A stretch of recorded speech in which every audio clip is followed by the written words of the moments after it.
രാവിലെ ഒരു ട്രിപ്പ് പോവുകയില്ല. വർക്കല ക്ലിഫിലേക്ക് കമ്പനിയിൽ നിന്ന് റിട്ടയർഡായ 6 പേര്: രാജൻ, ശിവദാസ്, ജയകുമാർ, ബാലചന്ദ്രൻ, രമേശ്, പിന്നെ ഞാൻ. അപ്പം ഞങ്ങൾ 6 പേര് ഇപ്പോൾ രാവിലെ ഇവിടുന്ന് തിരിക്കും. ഇപ്പോൾ ഒരു 4 പേരുടെ ടീം ഓൾറെഡി പോയി കഴിഞ്ഞു.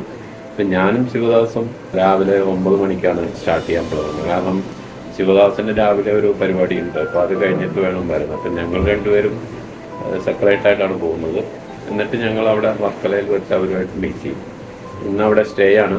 ക്ലിഫിൻ്റെ സൈറ്റ് സീയിങ് എല്ലാം കഴിഞ്ഞിട്ട് നാളെ പകൽ അവിടെ തിരിക്കും. എറണാകുളം KSRTC സ്റ്റാൻഡിൽ ഒരു 10 മണിയായപ്പോൾ എത്തി. ബസ്സുകളൊന്നും തിരുവനന്തപുരത്തേക്ക് പ്രത്യേകിച്ച് AC ബസ്സുകളൊന്നുമില്ല. വർക്കലയ്ക്ക് പോകാനായിട്ട് ആലപ്പി വഴി പോകുന്ന ബസ്സുകൾ കുറവാണ്. ഏതാണ്ട് 11 മണി വരെ അവിടെ വെയിറ്റ് ചെയ്തിട്ടും പ്രത്യേകിച്ചൊന്നും കാണുന്നില്ല. റെയിൽവേ സ്റ്റേഷനിൽ പോയിട്ട് വല്ല ട്രെയിനും കിട്ടുമെന്ന് നോക്കാമെന്ന് വെച്ചു. പിന്നെ ഞങ്ങളൊരു ഓട്ടോ പിടിച്ച് നേരെ സ്റ്റേഷനിൽ ചെന്നു. കറക്റ്റ് 11:40 വന്ദേ ഭാരത് അതിലേ പോകുന്നുണ്ട്. അപ്പം ഞങ്ങൾ കൊല്ലം ടിക്കറ്റ് എടുത്തു. ഒരാൾക്ക് 720 സംതിങ് വരും. അങ്ങനെ ട്രെയിൻ 11:55 12 മണിയായപ്പോൾ എത്തി. ഞങ്ങൾ കയറി.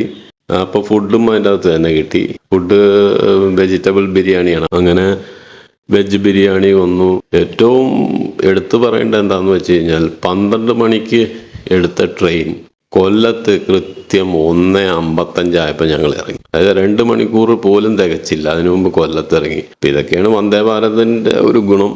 കൊല്ലം ജംഗ്ഷനിൽ ഇറങ്ങി ഞങ്ങൾ ആദ്യം ബസ് കിട്ടുമെന്ന് നോക്കി വർക്കലയ്ക്ക്. പക്ഷെ അവിടെ നിന്ന് ഡയറക്റ്റ് വർക്കല ബസ്സുകൾ കുറവാണ്, ഇല്ലയെന്ന് തന്നെ പറയാം. അപ്പം അവിടെ നിന്ന് തന്നെ അവർ പറഞ്ഞതനുസരിച്ച് പിന്നെ പാരിപ്പള്ളി പോയിട്ട് അവിടെ നിന്ന് വർക്കലയ്ക്ക് പോകണം. പക്ഷെ അതൊക്കെ കുറച്ച് മെനക്കേടാണ്, പകൽ നല്ല ചൂടും. അപ്പം ഞങ്ങൾ വിചാരിച്ചു എന്തായാലും ഒരു ഓട്ടോ പിടിച്ചു കളയാൻ.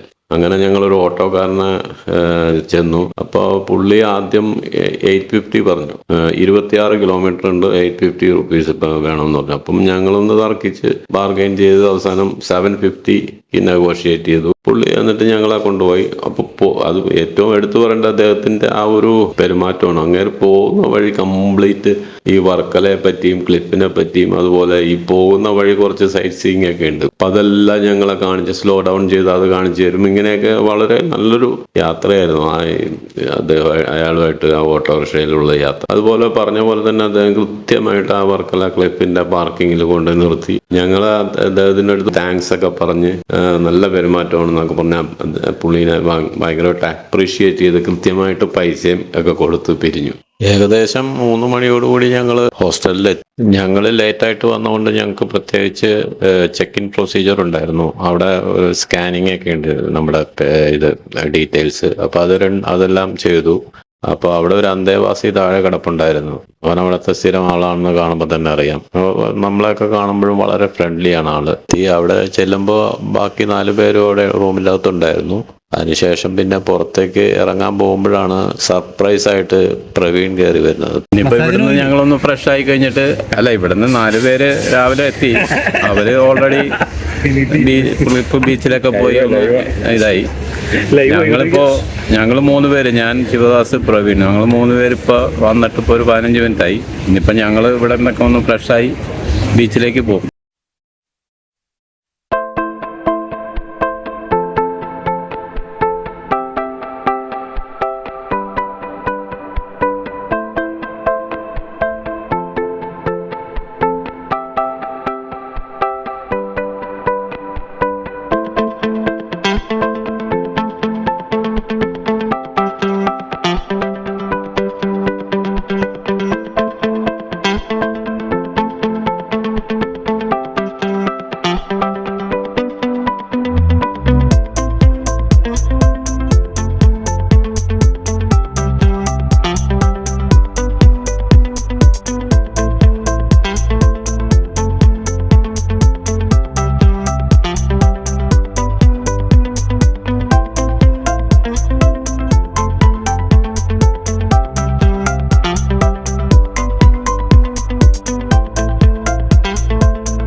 കടലിൻ്റെ വ്യൂ ആണിത്. അത് തന്നെ ഒരു മനസ്സിനൊരു കുളിർമ കിട്ടും അല്ലേ.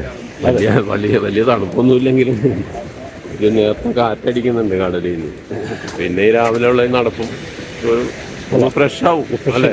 അതെ. ഇപ്പം ഞങ്ങൾ ഈ നടക്കുന്ന വഴി ഉണ്ടല്ലോ, ഈ വഴി ഇന്നലെ നമുക്ക് ഒരാളെ മുട്ടിയിട്ട് നടക്കാൻ വയ്യാത്തൊരവസ്ഥയായിരുന്നു. അതെ അല്ലേ. അത്ര തിരക്ക്. അതും വിദേശികളും സ്വദേശികളും. വിദേശികൾ ഇത്രയും കൂടുതൽ ഒരു ടൂറിസ്റ്റ് സ്പോട്ടിൽ വരുന്നത് ഞാൻ ആദ്യമായിട്ട് കാണുന്നത് അല്ലേ. അതെ. ഇത്ര ഒരു 100 സ്ക്വയർ ഫീറ്റ് പോലും ചെറിയൊരു റൂം. ആ റൂമിൽ 6 ബെഡ് ഇട്ടിട്ട് പെർ ഹെഡ് 900 വെച്ച് മേടിക്കുകയാണ് എല്ലാവരും. അതെ. അപ്പം അത് വെച്ച് നോക്കുമ്പോൾ കുറച്ച് എക്സ്പെൻസീവാണ്. പക്ഷേ ഇവിടെ അത് ഡിമാൻഡ് ചെയ്യുന്നുണ്ട്. അതുകൊണ്ട് അതിപ്പോൾ അത്രയായാലും എടുക്കാൻ ആൾക്കാരുണ്ട്. പിന്നെ ഇപ്പോൾ നമ്മളൊരു സിംഗിൾ ഡബിൾ ബെഡ് റൂം ഏറ്റവും കുറഞ്ഞത് 2500 രൂപയാണ് അല്ലേ. നല്ലൊരു ഇതിലാണെങ്കിൽ. അപ്പം അങ്ങനെയൊക്കെ ഉണ്ട്. എന്നാലും ഒരു നല്ലൊരു അനുഭവമായിരുന്നു അല്ലേ.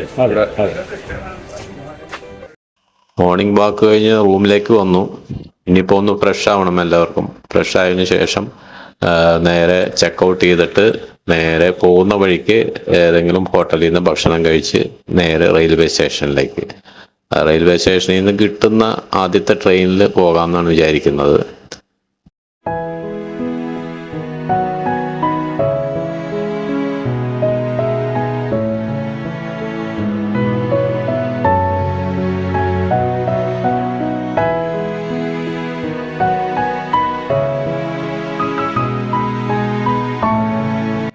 ലഞ്ചിന് പകരം എന്തായാലും കഴിക്കാം. ട്രെയിനിൽ കയറി കഴിഞ്ഞാൽ പിന്നെ ഞങ്ങൾ പാസിംഗ് ട്രെയിനിലാണ് കയറുന്നത്. അത് കാരണം അവിടുന്ന് ഭക്ഷണം ട്രെയിനിലുള്ള എല്ലാം ബുദ്ധിമുട്ടായിരിക്കും.